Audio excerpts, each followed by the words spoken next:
Assalamualaikum warahmatullahi wabarakatuh. Ridallah fi ridal walidain wa sukhtullah fi sukhtil walidain. Ridhanya Allah terletak pada ridha kedua orang tua, dan murkanya Allah terletak pada murka kedua orang tua. Marilah kita memejamkan mata kita dan membuka mata hati kita untuk sejenak mengenang orang yang paling berjasa dalam hidup kita, yaitu orang tua kita.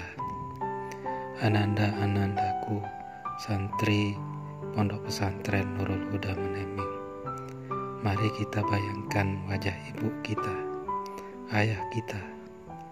Kenanglah ibu kita, ibu yang menyayangi kita, ibu yang selalu meneteskan air mata ketika kita pergi, ibu yang rela tidur tanpa selimut demi melihat kita tidur nyenyak dengan dua selimut, ibu yang selalu meneteskan air mata ketika kita terbaring sakit, ibu yang selalu ingin melihat kita tersenyum walaupun ia harus bekerja keras. Coba renungkan, ketika ibu kita melahirkan kita, beliau rela mengorbankan nyawa beliau untuk kita. Beberapa tahun lalu, saat kita dikandung oleh orang tua kita, betapa bahagia mereka. Mereka menantikan kelahiran kita dan mengharap anak yang akan lahir adalah anak yang saleh, yang berbakti dan selalu sayang kepada mereka. Saat ibu melahirkan kita, ibu kita merasakan sakit yang amat sangat, menangis kesakitan antara hidup dan mati. Bahkan mungkin jika diberi pilihan oleh Allah antara menyelamatkan nyawanya atau nyawa bayinya, pastilah ia akan memilih menyelamatkan bayinya daripada nyawanya sendiri. Tapi apa yang kita lakukan saat ini? Kita hanya melihat beliau, ibu dan ayah kita dengan penderitaannya, mencaci makinya, melawannya, mengacuhkannya. Apakah kita pernah berpikir ingin memeluk mereka? Apakah terpikir di benak kita untuk membuat mereka tersenyum?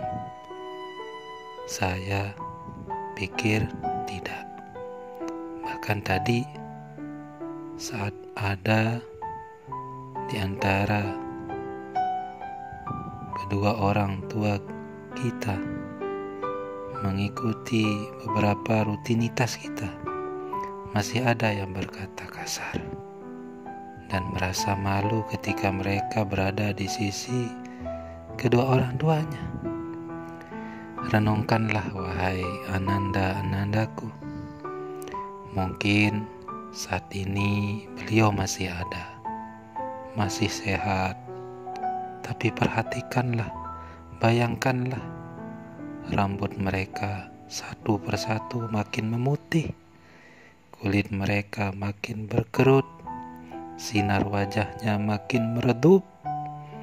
Masihkah kalian belum sadar? Kata-kata yang telah kita ucapkan kadang membuat mereka terbangun di tengah malam untuk menangis karena kata-kata kasar kita. Namun, mengapa kita tak pernah menyadari? Mengapa kita tak mau minta maaf? Ingatlah, tak ada yang menjamin bahwa ibu kita akan tetap ada mendampingi kita saat nanti kita sukses, bahkan setelah pulang dari kegiatan yang pernah kita lakukan.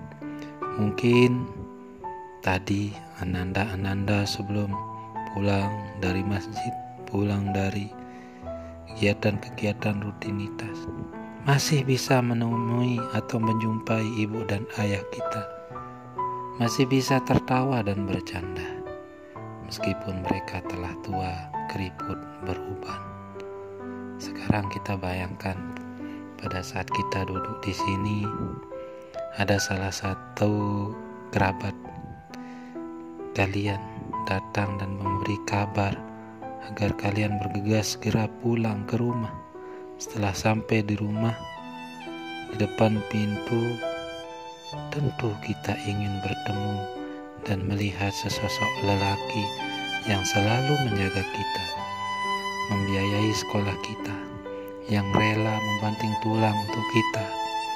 Bayangkan setelah kalian sampai di rumah kalian, masuk ke sebuah ruangan tempat lelaki itu beristirahat. Namun setelah kalian masuk, kalian akan melihat sesosok laki-laki sedang berbaring terbujur kaku. Ya Allah, itu sesosok laki-laki yang biasa kalian panggil dengan nama ayah, bapak, mami. Ayah kalian yang kalian sia-siakan. Ayah yang rela menghabiskan tenaganya untuk membiayai kalian, namun sering kalian lupakan. Bahkan sesekali beliau menyuruh kalian menolak. Kalian enggan membantu lelaki itu. Sekarang lelaki itu telah menjadi mayat. Kita tidak bisa melihat senyumnya lagi. Kita tak bisa mendengar suaranya lagi. Tiada canda tawa dari sesosok lelaki yang semasa hidupnya kalian sia-siakan. Kini masihkah kita ingin menyakiti hati mereka, membuat mereka menangis karena tingkah laku kita? Ananda-anandaku, bersyukurlah, karena mungkin saat ini kita sedang bahagia, bergembira bersama teman-teman. Tapi pernahkah kita berpikir, apakah orang tua kita juga di sana bahagia? Mungkin saat ini kita makan enak dan tidur nyenyak, tapi tahukah kalian, mungkin di sana beliau sedang menahan lapar karena belum makan demi membiayai kalian sekolah dan mengikuti kegiatan-kegiatan rutinitas kalian. Ya Allah, janganlah Engkau memanggil mereka sebelum aku meminta maaf. Aku orang yang sangat berdosa, anak yang sangat berdosa. Ayah, ibu, maafkan aku, maafkan kami, maafkan anak-anakmu yang tak tahu diri. Marilah kita sekarang bersama-sama bermunajat pada Allah agar orang tua kita dalam lindungan, karunia dan kasih sayangnya. Ya Allah, ampunilah dosa-dosa kami, dosa kedua orang tua kami.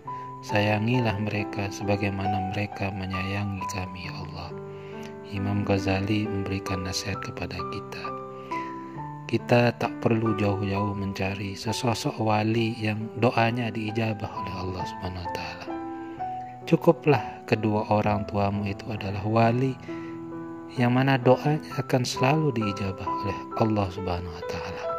Maka ananda-anandaku, ingatlah bahwa kedua orang tua kalian itu adalah wali yang tiada bandingannya dengan wali-wali yang lain, yang insya Allah apapun hajat kalian, apapun cita-cita kalian, kalian pasti akan menjumpainya, karena ridhonya Allah terletak pada ridho kedua orang tua. Dan hati-hatilah terhadap bala yang diberikan kedua orang tua kita, karena murkanya Allah terletak pada murka kedua orang tua kita. Sekian, wallahul muwaffiq ila aqwamit thoriq. Wassalamualaikum warahmatullahi wabarakatuh.